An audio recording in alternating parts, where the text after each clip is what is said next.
لە کاتێکدا فەرمانبەران و موچەخۆران چاوەڕێی موچەی مانگی هەشتن کە نزیکەی 30 ڕۆژ لە کاتی خۆی لای داوە، شاندی هەرێم و بەغداد جرت و فرتیانە بۆ لای یەکدی بێ ئەوەی کۆبوونەوەکانیان هیچ ئەنجامێکی هەبێت و کێشەی چەندین ساڵەی موچە بەلایەکدا بخەن. بەوتەی بەشێک لە ئەنجامانی ئەنجومەنی نوێنەرانی عێراق ئەم هەفتەیە لیژنەیەکی دارایی سەردانی ئەولێر دەکات.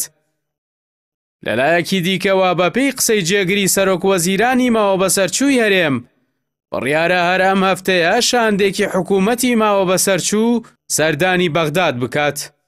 ئامانجی سەردانی ئەم دوو شاندا بۆ تاوتوێی موچەی مانگەکانی هەشت و نۆیە لەگەڵ پرسی ئاوتاکردنی موچەی خانەنشینانی مەدەنی و سەربازی.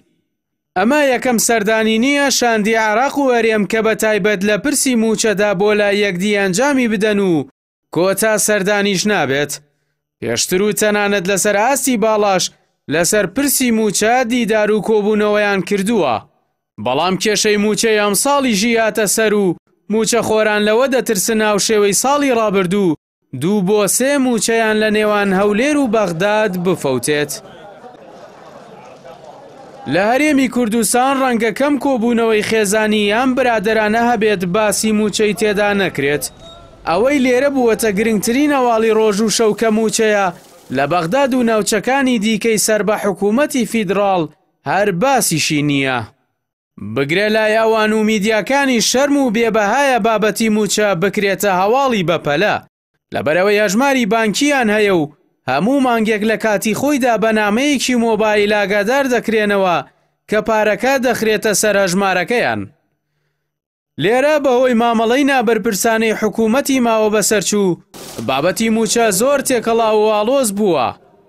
شان دێت و دەڕوات بە بێئەنجام، پارەی موچە دێت کەس نازانێت هیچ مانگێکە و بە دروستی بڕەکەی چەندە. فەرمانبەر و موچەخۆر هەمیشە لە دڵە ڕاوکێ و ناومێدیدایە.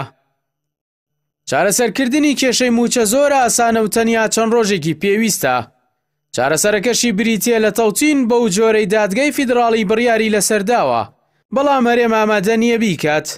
هەمیشە خۆی لێدەدزێتەوە و کۆسپوتەکەرە دەخاتە بەردەمی و پێی وایە شکستی هەژماری من شکستی حکومڕانیانە. حکوومەتی ماوە بەسەرچووی هەرێم سەرەڕای داهاتێکی زۆر کە بەپێی ئەوەی پاڵێوراوێکی کۆمەڵ دەڵێ مانگانە 800 بۆ 600 ملیار دینارە. نەخۆی موچە دابەش دەکات، نە ڕێگەش دەدات بەغداد کێشەکە چارەسەر بکات.